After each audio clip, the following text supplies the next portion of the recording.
OK, closer look at the front pages. Then we will start with the Sunday Telegraph, Lewis. Sunday Telegraph, Starmer, things will get worse before they get better. And this is in this Telegraph. And this is like a non-news story because it hasn't happened yet. He hasn't said this. He's supposed to say it on Tuesday. And I don't know. I didn't get to the point where he said he was going to say it. But this is only in Britain would somebody say things are going to get worse before they get better. I mean, he should have. I think he said that enough before the election. And he's saying the Tories left us with no money and whatever. But we're the Tories to say, you're just using this as a groundwork to increase taxes.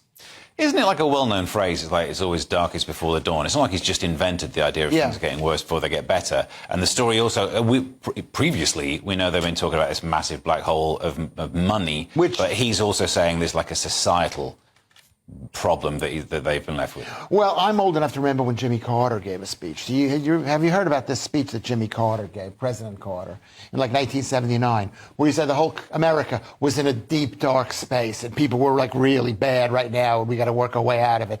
And he was totally destroyed in the election by Ronald Reagan because Americans don't want to hear that stuff. And I don't think British people want to hear that stuff. We've heard enough of it. What are you going to do? You're a dictator already. What you did with these protesters was horrific and undemocratic, and maybe it was deserved, but it was totally handled wrong, and the people are fed up. So we want to hear a little bit of bright news. Yeah, Nick, it's not cool Britannia, is it? It's not 1997, it's not Tony Blair. No, well, it's influenced by Blair. I mean, he had things only get better. He's gone with things will get worse.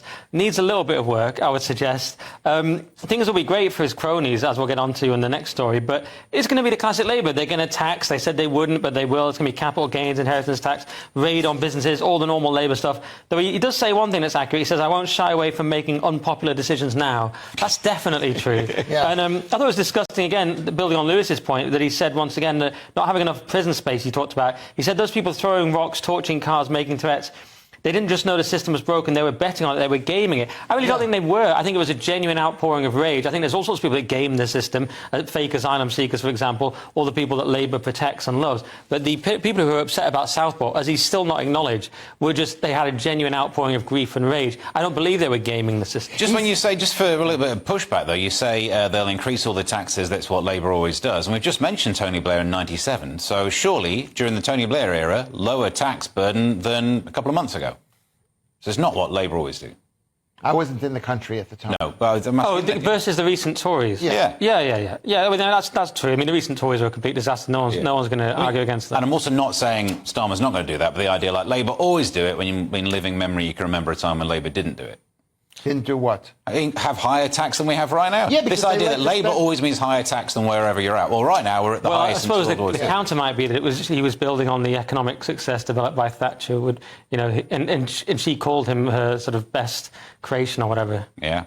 Well, also, was it in the Telegraph where Keir Starmer wrote one of his favourite prime ministers was Thatcher?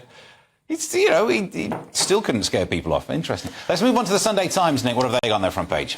They have got number 10 pass for Labour donor who gave 500k, and they're referring to Wahid Ali. And he has seemingly sort of free reign of Downing Street.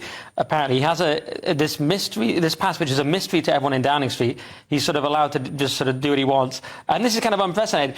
Again, it's not sort of going against any rules. It sort of points out here, there's no suggestion that Ali is seeking a role or has broken any rules, but it's just kind of going against precedent.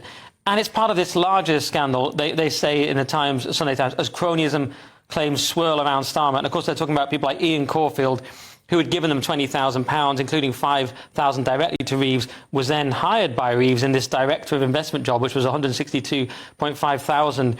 Now has stepped down from it and will have a temporary unpaid advisor role. But there's loads more people. There's Oliver Newton, there's Jess Sargent, who was with Labour Together, is straight into a job with no external advertising. So there's what Peter Hitchens has called a constitutional putsch. There's this extraordinary abuse of the neutrality of the civil service, where they're just hiring Labour employees. Some say it's because Sue Gray is blocking appointments of SPADs, refusing to sign off on them, so they're having to sort of do it in a sort of backdoor kind of way. But it's incredibly corrupt, and it's incredibly dodgy, given that, and hypocritical, given how much they talked about cronyism under the Tories. They went on and on about it, and this is just another example of that hypocrisy. You know what? you know what? I don't believe it. I don't believe that. You know, I'm no fan of the Labour Party, but this I think is what happens. The new party gets in, and who gives them money? They're going to give a job to. So you know that they have very little to give. It's like in my borough of Southwark. The council is giving. I'm not saying Southwark. The council is giving out housing. You definitely already said Southwark. I said. I was half listening, and I caught Southwark. that. I don't want to go out on a limb. It's not what happens. There is a big difference. The way they are just handing out civil service jobs to obvious Labour former employees, that is somewhat new. It's different to Quangos. Yeah. It's a new level of blatant. It's more direct than a Quango. At least it's more efficient, isn't it? That's what I'm Straight to the saying. person who's given the money. Yeah. Yeah. Well, all right, we can move on to the Mail on Sunday. Lewis, what have they got for us? Mail on Sunday, Kirsty's fury as social services probe her son's interrail trip. And this is the TV presenter Kirsty Alsop, she was like going in and out of houses in somewhere, selling houses. It's an interesting way of describing location. She went in and out of houses. You know, like no one ever goes in and out of houses. Yeah, well, it's the kind of thing you watch for a second. You see her going into the house. She's going out of the house. She's asking, would you buy this house? Of course, I used to be an estate salesman. Nobody, housing salesman. Tried to. Nobody ever bought or rented a house. People bought at the end of the episodes. I don't remember. Maybe I didn't stay till the end of the episodes. Anyway, she's got a 15-year-old kid, Stephen. And the kid's going off to Europe on the Interrail thing, which my son is going next week. So, and he's not 16, he's 22. But she's being investigated by the Royal Borough of Chelsea. Your son is also being taken away by social services, but for different reasons. Do you know what? Because I called him up. I said, get him out of my house. I can't get him out of my house. He's doing nothing. You're not giving me any money. Should I get money from my kid? Anyway, back to this. What happens? So he goes on a holiday. He goes on a holiday, and the social services say, we're not going to do anything about it, but we're going to write it down on a piece of paper. And that's typical of what's happening. And I don't know whether, I think they're the conservative borough, Kensington and Chelsea. I think they're conservative. So it's just it's the way the country's going. Police state Britain. Yeah, the state thinks it owns your kids. We've seen many examples of this. I mean, you know, just the difficulty in things when, like, the school wants doesn't want to tell the parents about your kid being trans or experimenting with it. Yeah. Numerous examples, which is disgusting. My only question is, I do sympathise with Kirsty also, but has she always sided against the regime and against the left? I question that, because if you've stood up to these things like me, you've got a clear conscience.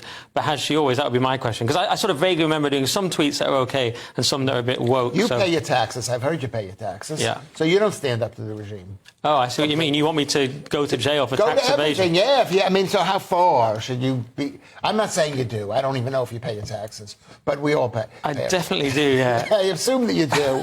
I assume. But the idea that if you find a tweet where they've said something a bit pro-masky, then they can take your kids. That would make No, I'm just saying, have you really opposed the total state and the radical leftist sort of centralisation, expansion of the state? I've opposed it. I'm not saying it means they should take her kids, no. Yeah. But I'm saying maybe now she'll realise the kind of thing they're up to. But she won't. She won't realise it. And people don't realise it. They just think, oh, this is just one guy who's working there who's no good, or maybe one borough, but the rest of the boroughs are good. When I say we, the English people, in America too, is that we're in a state of war with these people. They just want everything from us. They're not going to be happy until we're happy. For balance, I will say maybe 15-year-olds shouldn't be on trains because they're annoying. There's your balance. There you go. I think that's true. I mean, it's pretty bold. I don't know, can I use that word? It's pretty nervy of her to send her kid on a... Nowadays, we used to go... balls. Have you done this show for like years and you can't tell when the host is trying to move on? I'm amazed at that. And that's the front pages covered. In the next section, debanking, deflorination and demand needs healthcare. Find out more next. Right, Nick, The Observer. Do we need a national men's health strategy? The current one is don't ever talk about it and die young. And that was working fine for so many years. Yeah, it's English Council's call for National Men's Health Strategy. And, I mean, OK. I mean, it points out that men in deprived areas live almost 10 years less than their more affluent peers. That, to me, sounds like a poverty issue more than a mental health issue, which I still think, having read the article, that it does point out the suicide rate is 3 times higher for men than women. That's a massive problem. But this seems more like a sort of problem of inequality, if you want to use that word. Some people are poor, they smoke and drink more as a sort of relief, and then they die early. That's basically it. But to use another phrase, this is a kind of again, this is the expansion of the therapeutic state. That's what we have now.